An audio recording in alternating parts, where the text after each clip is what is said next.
This podcast is brought to you by Progressive Insurance. Do you ever find yourself playing the budgeting game, shifting a little money here, a little there, hoping it all works out? Well, with the Name Your Price tool from Progressive, you can be a better budgeter and potentially lower your insurance bill too. You tell Progressive what you want to pay for car insurance. They'll help you find options within your budget. Try it today at Progressive.com. Progressive Casualty Insurance Company and Affiliates. Price and coverage match limited by state law. Not available in all states. Ryan Reynolds here for, I guess, my 100th Mint commercial. No, don't. I mean, honestly, when I started this, I thought I only have to do like 4 of these. I mean, it's unlimited premium wireless for $15 a month. How are there still people paying 2 or 3 times that much? I'm sorry, I shouldn't be victim blaming here. Give it a try at mintmobile.com/save. Whenever you're ready. $45 upfront payment equivalent to $15 per month. New customers on first 3-month plan only. Taxes and fees extra. Speed slower above 40 gigabytes. See details.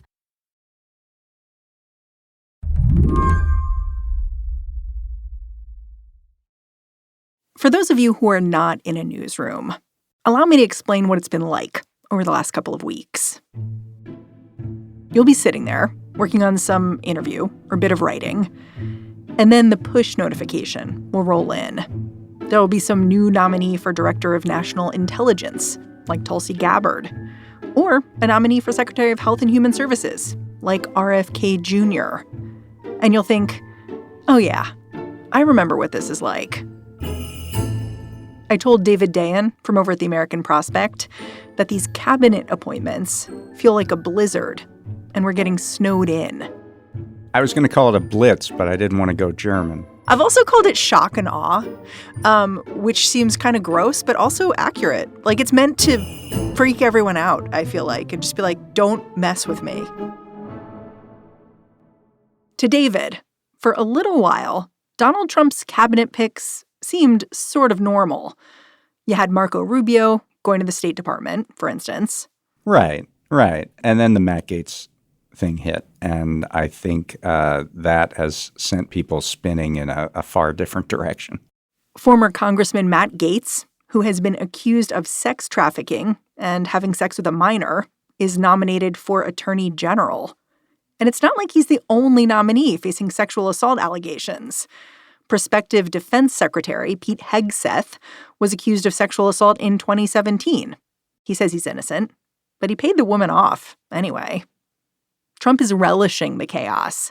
He actually took a handful of nominees to a UFC fight last week, walking in like he was the prize fighter. And ladies and gentlemen, look who is now making his way to the world-famous octagon, flanked by UFC CEO Dana White, 45, soon to be 47, President-elect Donald Trump. Being overwhelmed like this, I've been thinking about how it's kind of functional for Team Trump. Like, if you don't know where to look, it prevents you from really focusing. Yeah, there was a Steve Bannon quote from early in the first term, and maybe you're going to have to bleep me out or something, because he said that what he wanted to do was flood the zone with shit and basically get people spinning in 30 different directions so they couldn't focus on any one thing. So I think that is sort of core to Trump's mindset. As I was thinking about all this, I ran into your article, which was titled, "The Cabinet Doesn't Matter." I found it both relieving and also to be an incredibly spicy take. I don't think it was meant to be relieving. And I think it was sort of an indication of where the zones of power are really going to be in Trump's second term. And so, a conventional view is, well, he's setting up this team. He's setting up these people in the cabinet. Obviously, that's where to look if you're going to want to find out, what's going to happen. But it seems to me that that's not quite how this is going to run. Why not? Because there are going to be power centers within the White House that seem, at least from my first impression, to have much more authoritative power in terms of directing what the various sets of policies are going to be. Hold on. So are you saying that there's a whole new cast of characters that I need to be worried about in addition to these cabinet secretaries? Absolutely. And in some cases, they're not very new. Today on the show, you've heard about Trump's proposed cabinet. Now, meet the real people in charge. I'm Mary Harris. You're listening to What Next? Stick around.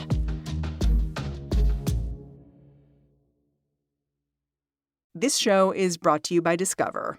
Have you heard about Doublenomics? It's okay if you haven't. It's extremely niche and practiced by Discover. Here's an example. Discover automatically doubles the cash back earned on your credit card at the end of your first year with Cashback Match. That means with Discover, you could turn $150 cash back into $300. It pays to Discover. See terms at discover.com/creditcard. Blinds.com is kicking off the savings early with Black Friday mega deals all month long. A Blinds.com design expert can help you make the perfect selection on your schedule. We can even handle everything from measure to your whole home installed for just one low cost. With over 25 million windows covered, Blinds.com is the #1 online retailer of custom window coverings. Get up to 45% off site-wide and a free professional measure right now at Blinds.com. Rules and restrictions may apply.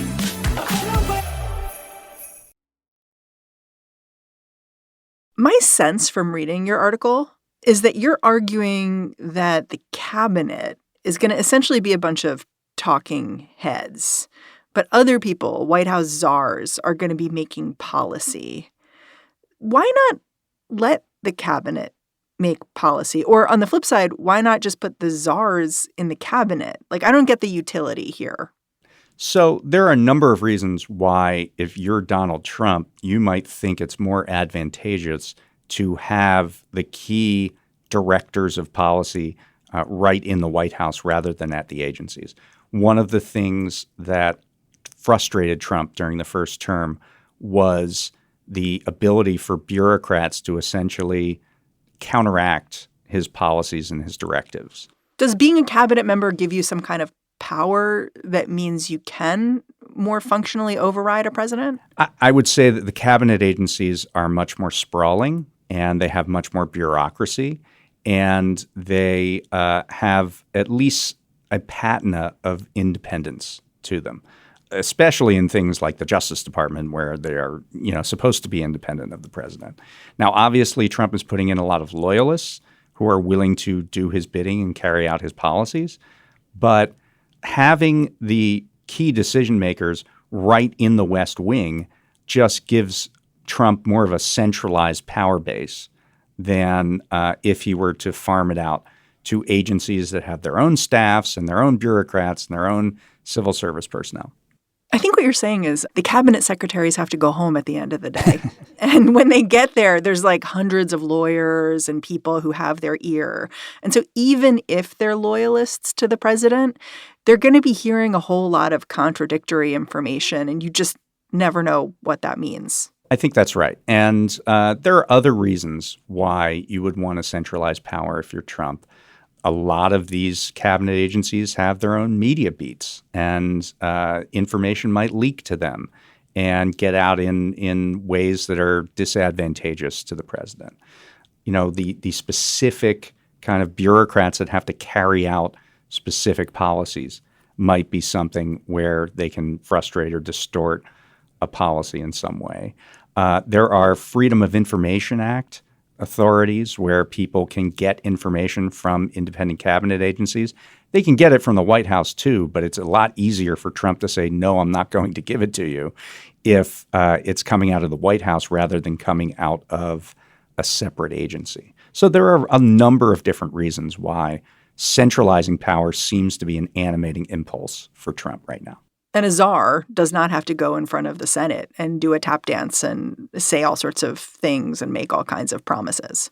That's correct. So czars are not confirmed by the Senate. If they are presidential personnel, they can just slide into the White House and that's it. They don't have to go through that process. And so you can get, a much more extreme type of character who's setting policy without having to deal with that check on power. Okay, I want to talk about how this cabinet czar White House relationship could work. And I guess we should probably start by looking at Trump's biggest campaign promise, which was mass deportation. And at the cabinet level, Donald Trump has tapped Kristi Noem to be the head of the Department of Homeland Security, which I guess would be very involved in carrying this out. But you say there are a couple of other people to be paying attention to here who might end up having more say, really. Tom Homan and Stephen Miller. I wonder if we can take them one at a time, starting with Homan because he's less of a household name. I mean, he was also one of the very first people Trump announced would be part of his brain trust, right? I think he may have even been the first. Tom Homan is the former acting head of Immigrations and Customs Enforcement, which is ICE. He is associated with some of the policies that came out of Trump's first term, like family separation, where migrant children would be separated from their parents and things like that. He is very much seen as a hardliner, someone who would be more than willing and enthusiastic to carry out a mass deportation program. He actually authored much of the section of Project 2025 about immigration. You mean Project 2025, the document Trump's never read? That's right. He's never read it, but he seems to be choosing all of the people who wrote sections of it. So fortunately, they have a familiarity with it that he doesn't. Homan was one of the very first people who Trump selected, and he made him basically the border czar of this administration. Stephen Miller, separately, was named Deputy Chief of Staff for Policy, as well as an advisor to the Department of Homeland Security. Neither of those positions require Senate confirmation, but it seems very clear that Miller, who was really at the forefront of immigration policy in the first term under Trump, will be right there this time around as well. But how much power can these guys have? Because Homan, for instance, he's talked about sending immigration agents into sanctuary cities to deport undocumented immigrants there. He's not in charge of ICE from the White House, is he? I mean, technically he's not in charge of ICE, but I think that whoever it is who is going to be in charge of that agency, or really looking above that to Kristi Noem, was going to be in charge of the department, I assume a conversation has been made that says, you're going to do what Tom Homan and Stephen Miller say they want to do. This is the policy, and you're there to carry it out. And Kristi Noem presumably said, I want to be the cabinet secretary, and sounds good to me. Yeah. Another couple of people at the czar level where I feel like they're going to be in a complicated dance with the cabinet and Congress are Elon Musk and Vivek Ramaswamy, who've been put in charge of this Department of Government Efficiency. You've actually compared this initiative to Al Gore's Reinventing Government plan from the 1990s. Mm-hmm. How successful was that? Not terribly, and actually maybe even a better analogy would be a attempt to slash government spending in the 1980s under Ronald Reagan, which once again is sort of an outside set of advisors, produced a nice report, but not much of that report actually got converted into policy. Well, I don't know that Elon Musk is going to write a report. He's going to give a bunch of recommendations. And I think the whole idea here is that they are unpaid outside advisors, which means they don't have to disclose their financial dealings. And in Musk's case, his financial dealings with the government, he's one of the largest, if not the largest, contractor with the federal government through SpaceX and his other properties. They don't have to follow, various disclosure rules, all that Freedom of Information Act stuff. It's unclear whether that would apply. So they are sort of free to make these recommendations. There's going to be trouble, as there is any time you ask Congress to get rid of programs that they might favor, that some people within the government might favor. there's going to be trouble doing that. And so, there's a real question as to how this is going to get enacted, but it could be in such a way as Trump kind of doing an end run around Congress. And it's much easier to do that if the people doing the recommending are all inside the White House. Okay, let's talk about one more person who I think my listeners may not be familiar with. His name is Robert Lighthizer. He's the brain behind the idea of jacking up tariffs, right? Yes. So Robert Lighthizer was the U.S. trade representative in the first Trump administration. And in that administration, they did use tariff policy, particularly around imports from China.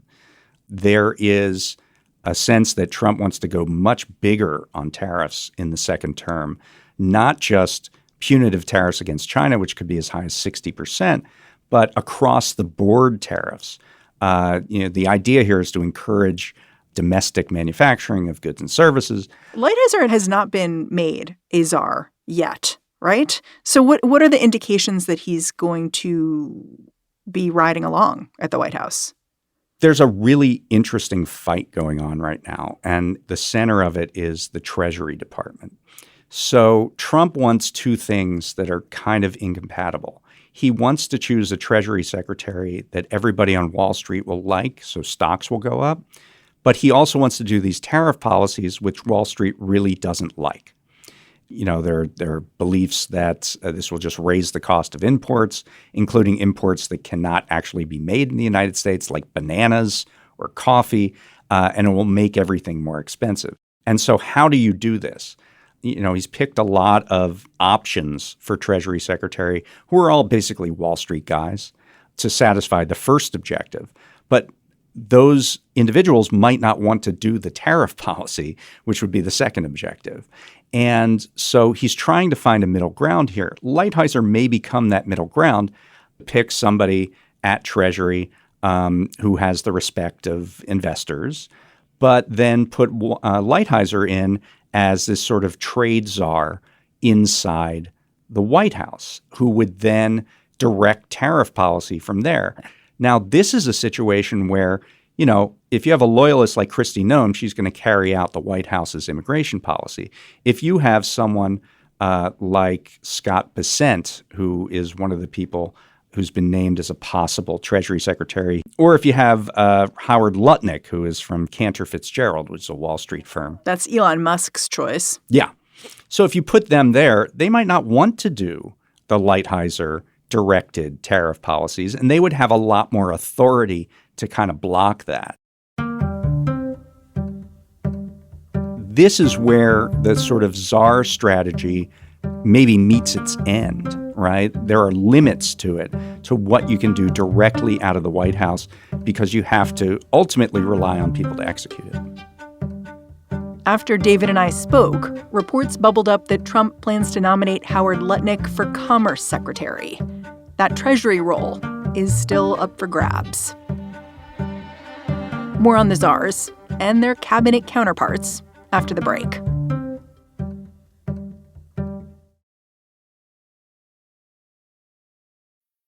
Tackle the NFL action on FanDuel. Get started with $150 in bonus bets if your first $5 bet wins. FanDuel, an official sportsbook partner of the NFL. 21 plus and present in Virginia. First online real money wager only. $5 first deposit required. Bonus issued is non-withdrawable bonus bets which expire 7 days after receipt. Restrictions apply. See terms at sportsbook.fanduel.com. Gambling problem? Call 1-800-GAMBLER. Time to move? Skip the hassles of selling during the holiday season and sell your home directly to Opendoor. Request an all-cash offer in minutes, close, and get paid in days. You can even pick your close date so you can move after New Year's. Start your move at Opendoor.com or download the Opendoor app. Opendoor is represented by Opendoor Brokerage Inc., license 02061130 in California, and Opendoor Brokerage LLC in its other markets. Terms and conditions apply.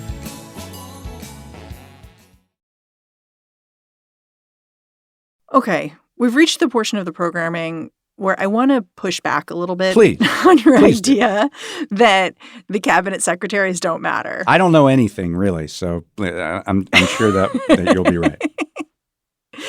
When it comes to these cabinet positions, I really do think that someone like Matt Gaetz could do real damage at the Department of Justice. And I think that about Pete Hegseth, too, the nominee for Secretary of Defense. He wants to fire a whole bunch of generals if he can. Now, I think both of these men are doing things in service of the White House, potentially. I think they've shown a lot of loyalty to Trump. The wild card at the secretary level, to me, is RFK, because he was brought in late in the game to Team Trump. And you'd originally thought, oh, he'll be a health czar. But now he's being tapped to be head of Health and Human Services. Yeah. Does that surprise you? Yeah, it was a little surprising to me, actually. And, you know, I had written this story before that announcement was made, and I sort of made the assumption that he would be on the outside. Was it something about him that made you assume that? Because I thought it was going to be difficult for him to get confirmed by the Senate, number one. And I thought, you know, his interests are in specific sort of sub-agencies of Health and Human Services, right? Like NIH, National Institutes of Health, Center for Disease Control and Prevention, things like that. And I thought he might have more ability to focus on those from the outside. But apparently they went with where they went. I mean, if you're saying that my broad pronouncement that the cabinet doesn't matter was a bit of hyperbole, I copped to writing a headline that was grabby. Is the White House infrastructure Trump is establishing more grand than we've seen in previous administrations, Obama, Bush, et cetera, et cetera? I think that virtually every administration tries to centralize power. They try to make sure that the White House is directing what's going to happen to a greater and greater degree. I think Trump is certainly adding to that tradition and expanding that tradition, particularly in the second term. And a lot of it is learning from the things that frustrated him in the first term. The more I thought about your article, the more I thought that maybe my real take here is that other than a very few specific positions, Trump doesn't really care about his cabinet that much. Like, my evidence for this is Marco Rubio being nominated for Secretary of State, because it seems like a nice place to, like, sit around for a while. I just don't think that Trump is, like, thinking about that position all that much. Trump not caring about his cabinet is just sort of like a real sea change for Washington, which I feel like has, for years and years, has really idolized the idea of like Abraham Lincoln's cabinet, this cabinet of rivals. He notably had, you know, people would run against him for president in there to fight it out. And like, that's definitely not what Trump is doing. And like, that's the message I'm getting from this series of appointments. Well, I mean, it's interesting you say that with Rubio, because Rubio did run against Donald Trump, and he was even belligerent to Donald Trump during that 2016 campaign. Yeah, that was a while ago. That was a while back. But I think what Trump has done in the Republican Party is taken the people who have been most resistant to him and either weaken their resistance to the point of humiliating them or essentially running them out of the party.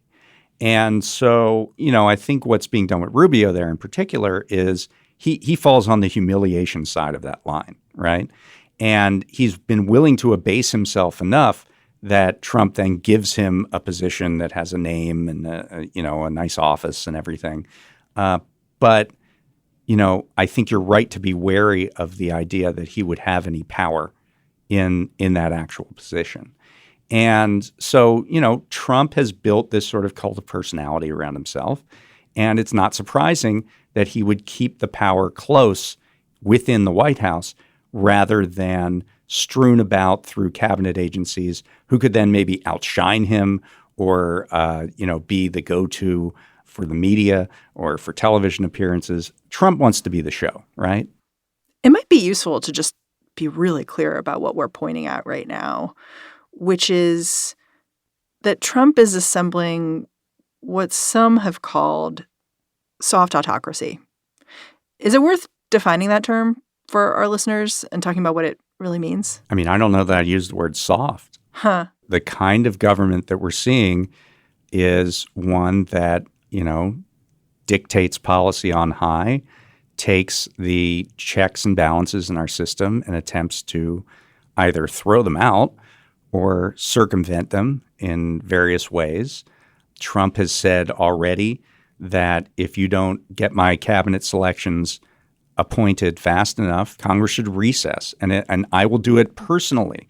I will adjourn Congress so that my people can get in place. I mean, that is a very autocratic kind of mindset that this other branch of government should willingly shut down so I can get what I want.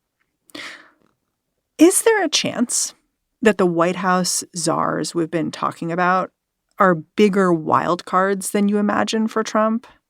I mean, I ask that because you laid out a really helpful rubric of there are people in the party who've been cowed into submission. But then there are these people who have kind of true believer energy for their pet issue, like a Tom Homan sort of thing. And to me, that seems dangerous, maybe, because Trump doesn't have true believer energy about anything. He's mostly passionate about being liked. So that seems like not a recipe for order, but disorder. Yeah, I think that's right. I mean, I think all these loyalists will have the full backing and support of Trump until they do something wrong, until they do something that is perceived badly by the public. And then Trump will drop them like a rock. It already seems like Elon Musk in particular is kind of wearing out his welcome at Mar-a-Lago, where he is apparently living now. He's appearing in family photos with his own kids. Exactly. And so, it might seem like if you're putting a bunch of czars in place, that will create a lot of continuity because they'll be right there next to Trump making all of these decisions. But Trump's ego and his willingness to drop anybody, no matter how loyal to him, once they're perceived as not being a benefit to him anymore, is going to create this disorder, as you talked about. It's funny listening to you talk. I think what you're saying is these personnel announcements we've been hearing over the last few weeks, they've gotten so many people upset, justifiably, but they're also just the first draft. It's like there's a quote that Mark Twain had about the weather in San Francisco, that if you don't like it, wait a minute. If you don't like this cabinet, wait a minute. You probably won't like that one either, but it's going to be different. David, I'm really grateful for your time. Thanks for knocking around some names and issues with me. You got it. Thank you. David Dayen is the executive editor of The American Prospect. And that's our show. What Next is produced by Paige Osburn, Elena Schwartz, Rob Gunther, Madeline Ducharme, and Anna Phillips. We are led by Alicia Montgomery with a little boost from Susan Matthews. Ben Richmond is the senior director of podcast operations here at Slate. And I'm Mary Harris. Thanks for listening. Catch you back here next time.